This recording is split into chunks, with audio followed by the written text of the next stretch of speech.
For years now, I've made sure to take time at the end of every day to think about something that made me happy. It's made me more aware and present in my day-to-day life, and by creating this dedicated practice, I've become a far happier person. I'm Karen Walrond. I believe in the power of photography and words.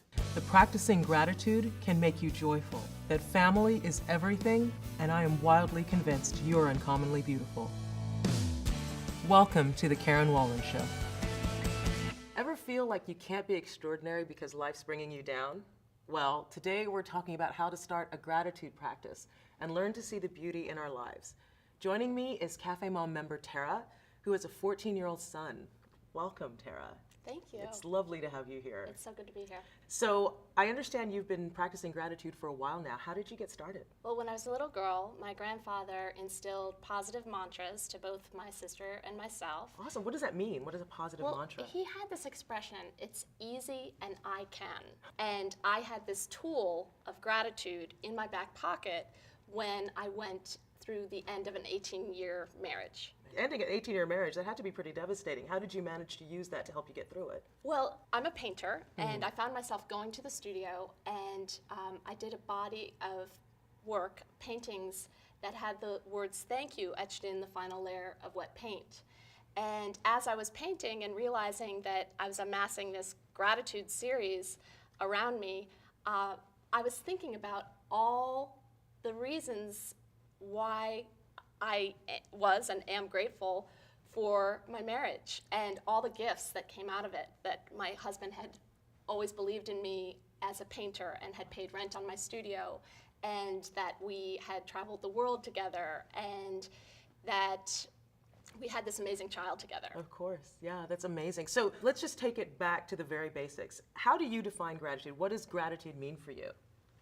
Gratitude for me is noticing all the gifts in one's life.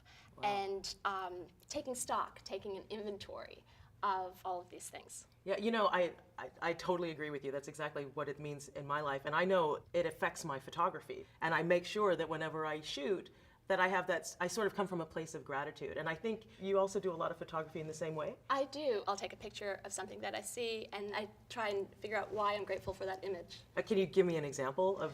I'm grateful for mangoes. There's a So am I. There's a fruit seller in my neighborhood, and I took a picture of the mangoes, right. And that was a blog entry. I'm grateful for mangoes. Oh, that's awesome. Do you have any other tools? What other tools do you use for gratitude?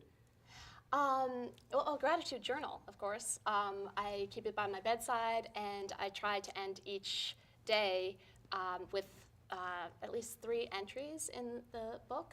And if I'm too tired, then I'll do them in my mind. Yeah, that's how I actually got started, is I would only come up with what I called one good thing.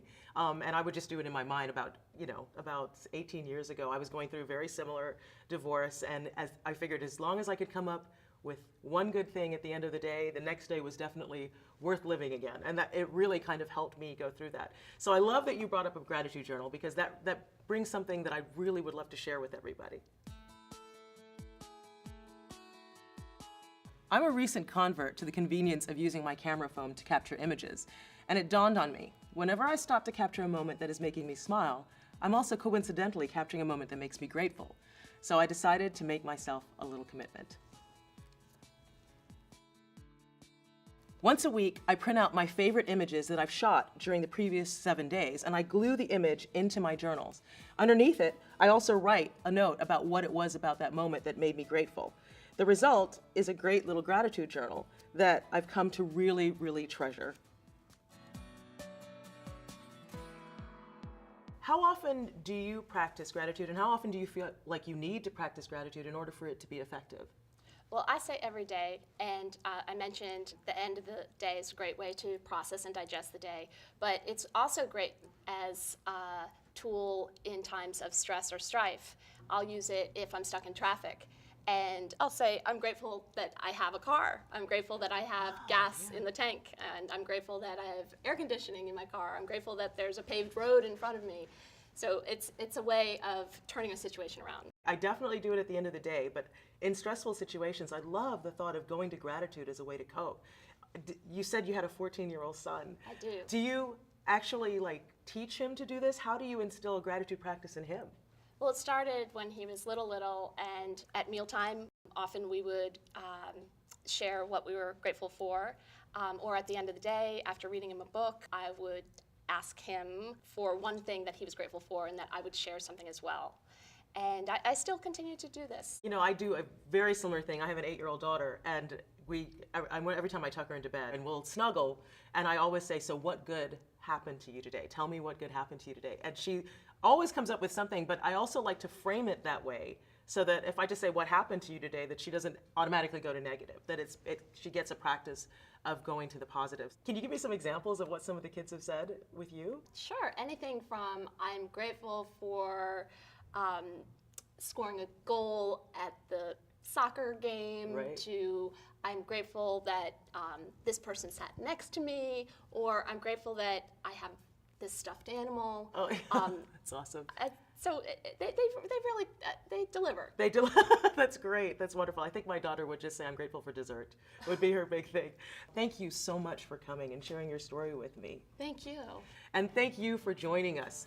I want you to start beginning a gratitude journal. I think we've got some great tips here. So think about one good thing that you've done today, or 3 good things that you've done today, and jot it down on a journal next to your bedside table. And in fact, try to do it for 7 days and see how it makes you feel. I'd love to hear your comments.